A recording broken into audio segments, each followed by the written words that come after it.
please. A gwni cor an gédal sias to fyr cynolchus aram marwtro ni herin fe yn siar yn ot an ocoed tofwgta cilwrach sia agus am talaf a vrishak an anna da sara snúadas ni helin i nuarach agus a corar an seal. Chairman of the Board of the Irish Arts Centres, dear friends, supporters of the arts, friends of Ireland.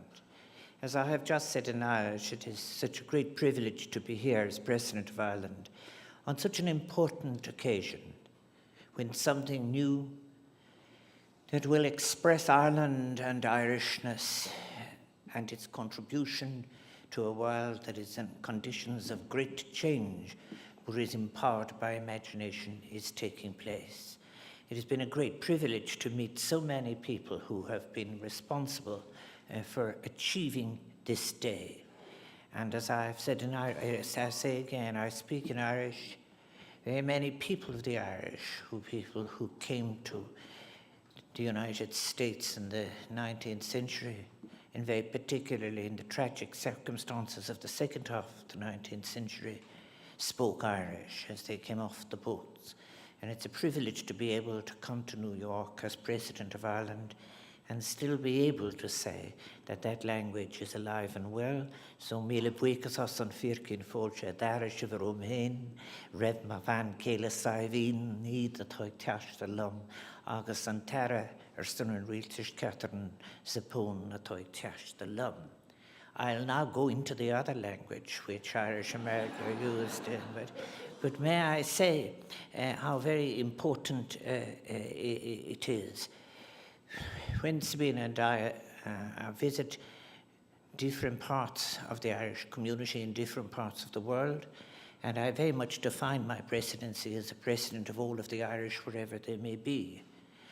I think I've been speaking at the United Nations earlier this week, and remind people when we're discussing migration that in 1901, more Irish-born people lived outside of the island of Ireland than lived on the island of Ireland. That tells another story. But I'm very privileged to be here this evening and to pay tribute to all of those who have worked so hard to make such an evening like this possible, and as you've just heard, to being invited to continue and to bring it to its fullest fruition. It's marvelous to have had the pleasure of knowing Liam Neeson and particularly of Gabriel Byrne. I have to say something about artists that I want to say, apart from the fact that my partner in life is somebody that I met at the Focus Theatre in Dublin. And that is, no one could possibly say the contribution that arts and culture make to our life. There are times when our feelings for empathy, for experiencing the depth of vulnerability, great joy, agony, and ecstasy of humanity are lost to us by the abuse of words. And we are reminded of what it was, what it is, and what it might be, and what it could possibly be by the work of artists who give of themselves again and again.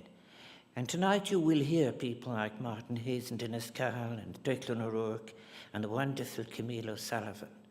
And one of the things whenever I hear, and I hear him often, Martin Hayes, one of the things that reminds me very, very much, at a time when the language had to be left aside to learn a new language to manage, to negotiate one's existence in a new space.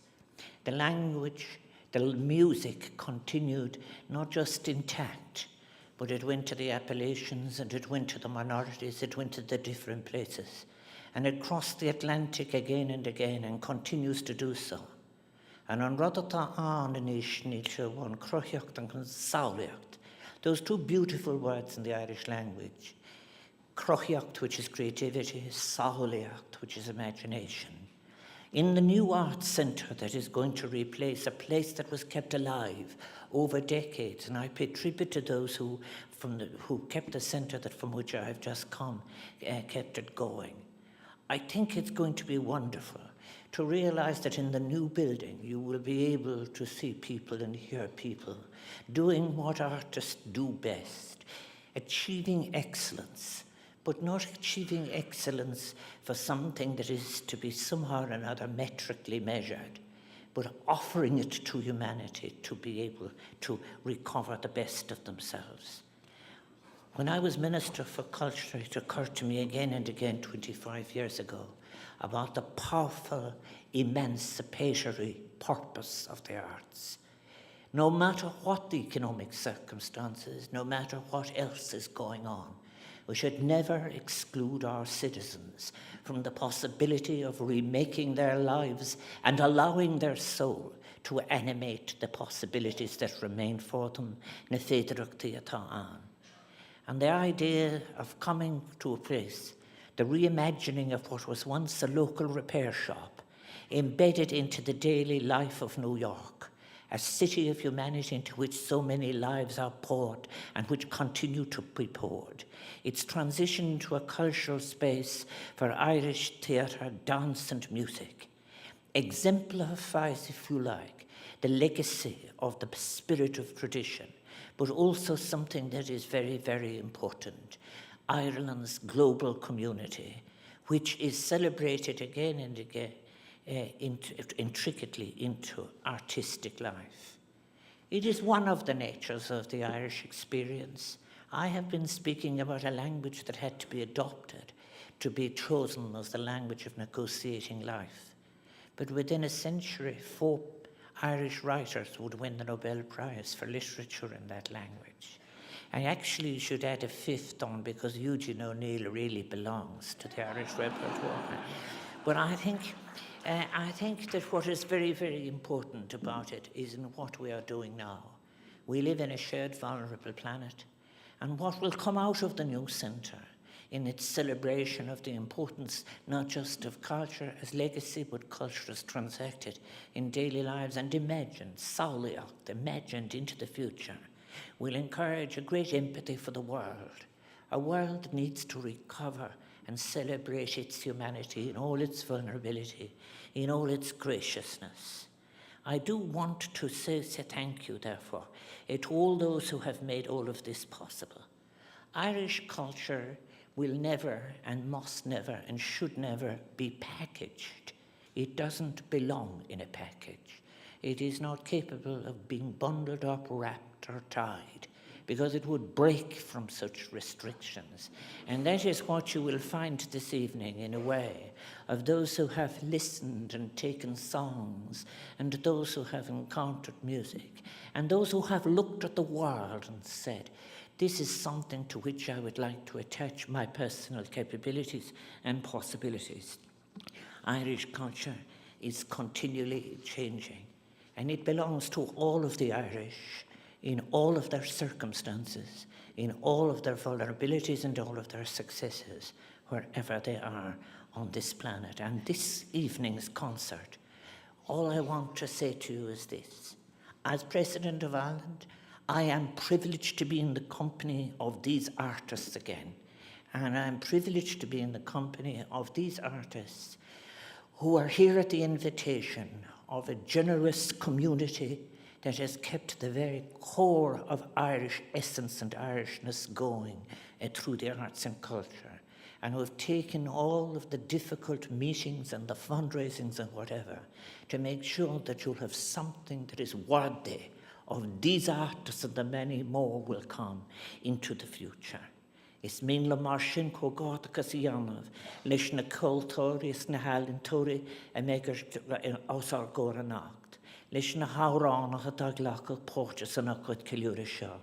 Alantóirí bhfuil seanna as mar gúirta mé agus mór a bheasach am héana is a mór bheasach an dánara. Is mór an rada.